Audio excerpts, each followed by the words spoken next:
출애굽기 32장에서 시작됐던 금송아지 우상숭배에 대한 아직 결론이 지어지지 않았습니다. 33장의 말씀을 읽다 보면 하나님하고 언약한 사람, 하나님의 자녀 혹은 하나님 백성이 된 사람에게 가장 중요한 것이 무엇인지를 하나님은 알려주시는 것 같아요. 말씀드렸듯이 금송아지 사건 해결 아직 안 됐습니다. 3,000명 정도 죽었다고 그 사람들 문제가 해결된 게 아니었어요. 그래서 하나님이 모세한테 다시 산에 올라오라고 했던 거 아니겠어요? 그래서 모세가 산에 다시 올라갔습니다. 산에 올라간 모세에게 하나님이 이렇게 말씀하십니다. 여호와께서 모세에게 말씀하셨습니다. 너는 네가 이집트 땅에서 인도해내는 백성과 함께 여기를 떠나서 내가 아브라함과 이삭과 야곱에게 약속하여 내 자손에게 주기로 한 그 땅으로 올라가라. 여기에서 보시면 충격적인 얘기는 앞에 32장에서도 우리가 한번 봤는데요. 아직도 하나님이 내 백성이라고 불렀던 이스라엘 백성들을 모세 네 백성이라고 표현하고 있다는 겁니다. 모세야, 네가 인도해냈잖아. 네가 인도해낸 네 백성이잖아. 그들과 함께 내가 약속한 것은 줄게. 약속한 땅으로 가라. 그런데 아직 내 백성은 아니다. 이런 표현 같아요. 그러니까 32장에 있었던 금송아지 상황이 아직 완전히 해결되지 않은 것 같아요. 하나님께서 계속해서 말씀하십니다. 내가 천사도 너보다 앞서 보내줄게. 그래서 그 땅에서 쫓아내야 될 사람들 있잖아. 내가 말한 대로 쫓아낼게. 여러분, 달라진 게 아무것도 없습니다. 하나님이요, 약속의 땅 그대로 주실 것이고요. 거기에 있는 사람들도 물리쳐 주실 거래요. 천사들 보내서. 그런데요, 가장 중요한 게 있어요. 그건 뭐냐면 나는 너희와 함께 올라갈 수 없단다. 이거였습니다. 33장 3절을 보시면 약속한 대로 그 땅은 참 좋은 땅이죠. 목축이 잘 되고요. 농사가 잘 돼서 과일 꿀들이 흐르는 땅이에요. 그래서 하나님 약속하신 땅은 좋은 땅인데 거기까지 들어가게 하신대요. 그런데 이제는 함께 할 수 없대요. 왜냐하면 이 백성들이 금송아지 신앙을 하는 것이 그만큼 단순한 문제가 아니기 때문이에요. 그래서 너희들은 목이 곧은 백성이라서 이렇게 계속 갔다간 거룩하신 하나님 앞에 그들은 다 죽임당할지 몰라요.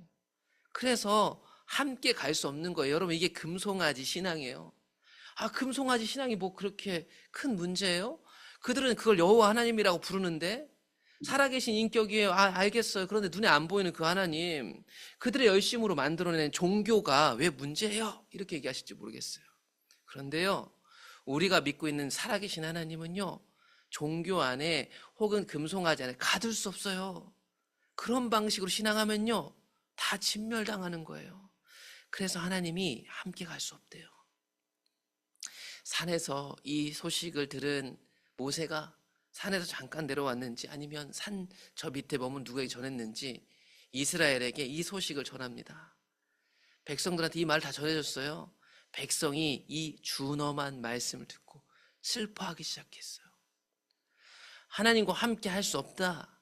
하나님 함께 가시지 않는다. 이 말을 듣고 그제서야 감각이 돌아온 것처럼 그들이 슬퍼해가지고 자기를 보살피지 않는 거죠. 한 사람도 자기의 몸을 단장하지 않았다. 회개가 일어나는 겁니다. 이렇게 슬퍼하는 것, 그리고 그것을 반응하는 것이 회개거든요. 하나님께서 모세에게 말씀하세요. 이스라엘 자손에게 전달해라. 너희는 목이 곧은 백성인즉 내가 한순간이라도 너희 가운데 이르면 너희는 진멸할 것이야.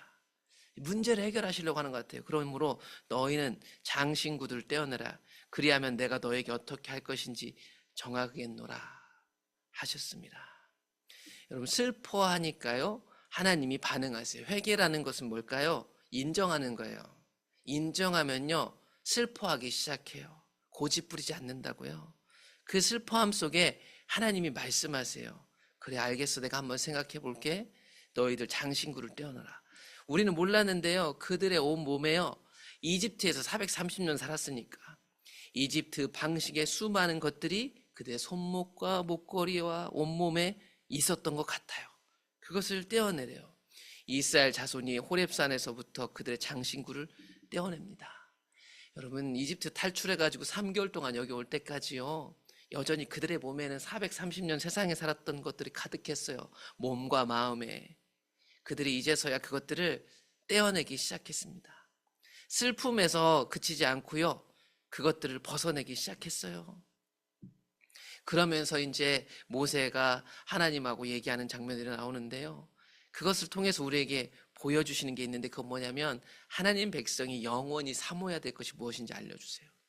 그러면서 7절부터 보시면, 모세가 항상 장막을 취하여 진 밖에 쳐서 진과 멀리 떠나게 하고 회막이라 이름하니 여호와를 앙모하는 자는 다 진 바깥 회막으로 나아갔더라. 여러분 보시면 여기 회막이 등장하는데, 이 회막은 성막하고 다릅니다. 그러니까 앞에서 성막을 회막으로도 불렀으니까 같은 거라고 생각하실 텐데, 아직 성막, 즉 하나님이 만들어주신 회막은 만들어지지 않았어요. 그런데 만들어지기 전에도 모세가 임시로 텐트를 쳐가지고 거기서 하나님을 찾고 하나님을 만났던 임시 회막이 있었다라는 얘기입니다. 이 임시 회막은 나중에 하나님의 성막이 세워지면 사람들이 텐트 친 중간에 있는 회막하고 달라요. 그래서 사람들이 이게 텐트 치고 있는 그 텐트 친 진영 밖에 멀리 떨어뜨려가지고 거기다 텐트를 치고 하나님을 찾았대요. 모세가. 임시 성막이에요. 임시 회막이죠. 거기서 하나님을 만나는 거예요. 그 만나는 장소에 여호와를 앙모하는 자도 다 거기에 마음을 두었던 것 같아요. 그래서 보시면 모세가 그 임시 텐트, 임시 만남의 천막으로 나아갈 때 백성이 다 일어나서 자기 텐트 문에 서가지고 모세가 그 하나님 만나주시는 만남의 천막에 들어가기까지 바라보며, 모세가 회막에 들어갈 때 구름 기둥이 내려 회막문에 서서 여호와께서 말씀하시는 것을 보았고, 이런 일들이 벌어졌다는 거예요. 임시 회막에서도 하나님이 만나주셨더라. 그리고 모세에게 말씀하셨더라. 그리고 여호와를 앙모하는 모든 사람들은 그것을 보고 있었고, 모든 백성이 회막문에 구름 기둥, 하나님의 영광이 산에서 와가지고 모세가 저 임시 텐트에 들어갈 때는 거기로 오시는 거죠. 그걸 본 거죠. 그걸 본 경건한 이스라엘 백성들은 일어나서 자기 텐트 앞에서 하나님을 예배했대. 그 자리에서 뭐 제사를 지낸 건 아니겠죠. 그 하나님을 묵상했어요. 생각했어요. 그분께 예의를 갖추어 엎드렸대요. 사람이 자기의 친구와 이야기함 같이 여호와께서는 모세와 대면하여 말씀하시며, 모세는 진으로 돌아오나 눈의 아들 젊은 수종자 여호수아는 회막을 떠나지 아니하였더라. 여러분, 이 장면 왜 보여줄까요? 이것은요, 하나님과 그 백성의 관계를 보여준 모델이에요. 이건 모세뿐만 아니라 하나님 백성은 모세처럼 하나님과 이런 인격적인 관계 안에 있어야 될 사람들이에요. 형식적으로 제사 지내라고 성막 주는 거 아니에요. 죄의 문제를 해결하고 그 마음으로부터 하나님과의 관계를 맺어가는 것, 그게 구약에서도의 신앙이었어요. 모세가 그 자리를 비워도 여호수아는 그 자리를 비우지 않으며 하나님의 임재를 사모했던 그 사람들처럼 이스라엘 백성들도 다 하나님하고 마치 대면하여서 얘기하는 것처럼 그 관계를 맺는 게 하나님이 성막을 주신 이유, 하나님 백성을 삼은 이유란 말이에요. 그런데 그런 하나님을 생각해 보세요, 여러분. 금송아지로 전락시킨 거예요. 오늘도 예배 나오면, 내가 기도하면 나에게 말씀하실 수 있고, 때론 내가 잘 못 들어도 그분이 나를 깨우실 수 있는 분인데, 그런 생각조차 관심조차 없고요, 그냥 내가 앉았던 똑같은 자리에 앉는 거예요. 똑같은 기도 방식으로 기도하는 거예요. 여러분, 방식이 뭐 문제겠어요? 똑같이 해도 상관없어요. 그런데 문제는 뭐예요? 살아계신 하나님을 금송아지로 여겨놓고 내 사고, 내 방식으로 하나님을 계속 믿고 있을 수 있다. 그런데 살아계신 하나님은 그런 방식으로 함께 갈 수 없다. 그래서 함께 갈 수 없는 거예요. 그런 함께 갈 수 없는 하나님의 마음이 이스라엘에게 전달되었고, 모세는 이스라엘을 대신하여서 하나님 앞에 간구합니다.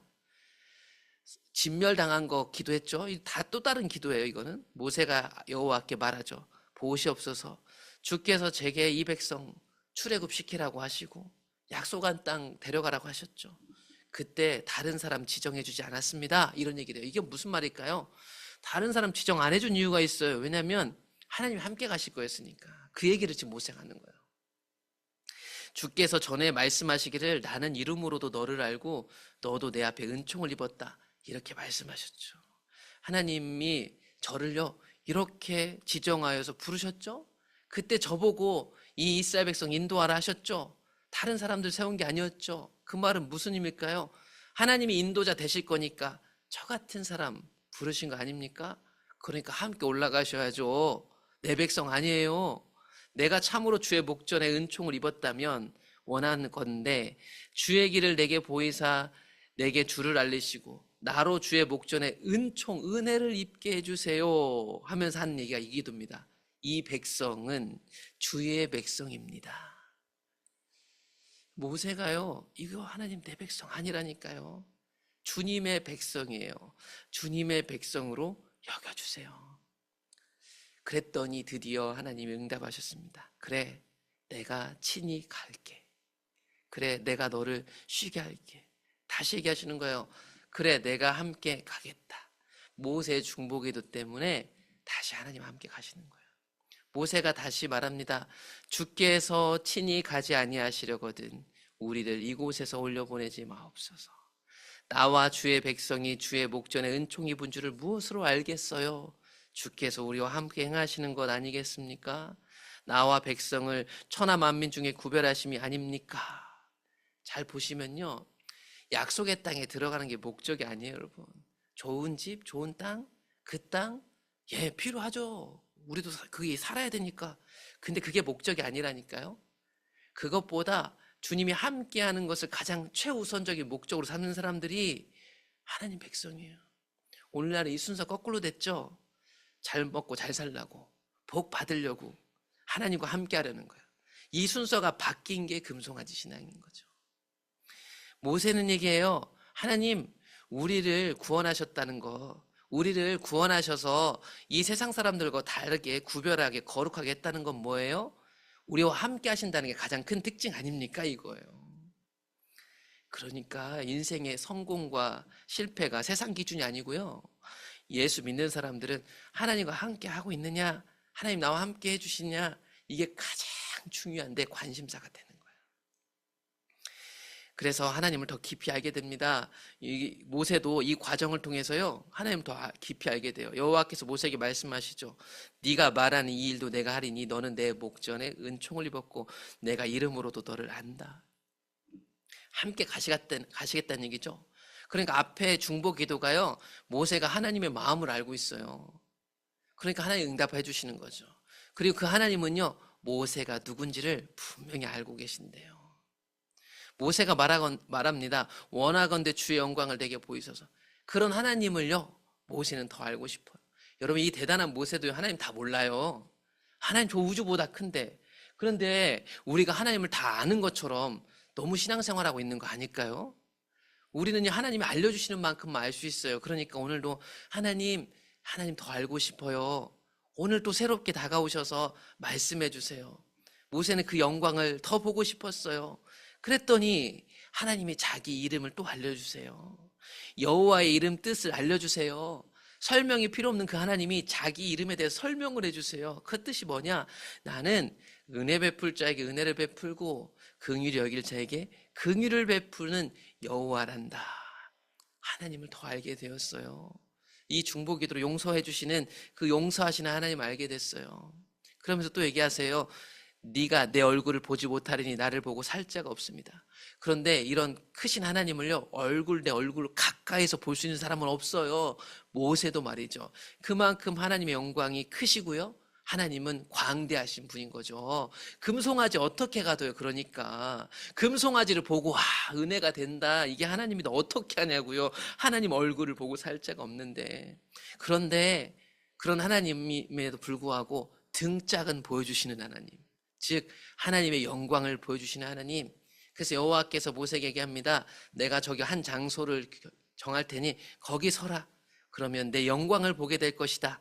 내 영광이 지나갈 때 내가 너를 반석 틈에 두고 내가 지나도록 내 손으로 너를 덮었다가 손을 거두어 줄게. 그래서 너는 내 등짝을 볼 것이다. 정면에서 보지 못하지만 그분을 보여주십니다. 이게 살아계신 여호와 하나님이었어요. 여러분, 오늘 잘 보시면 금송아지 신앙이요, 되게 중요한 거예요. 이거 되게 가볍게 다뤘을지 모르겠어요. 뭐 제사 안 지내는 거, 저기 금덩이 뭐 우상에다가 절 안 하는 거 그 정도로 생각하실지 모르겠지만 이건 가짜 신앙을 가리키는 거예요. 그 나중 왕정 시대가 와도 또 금송아지가 등장하잖아요.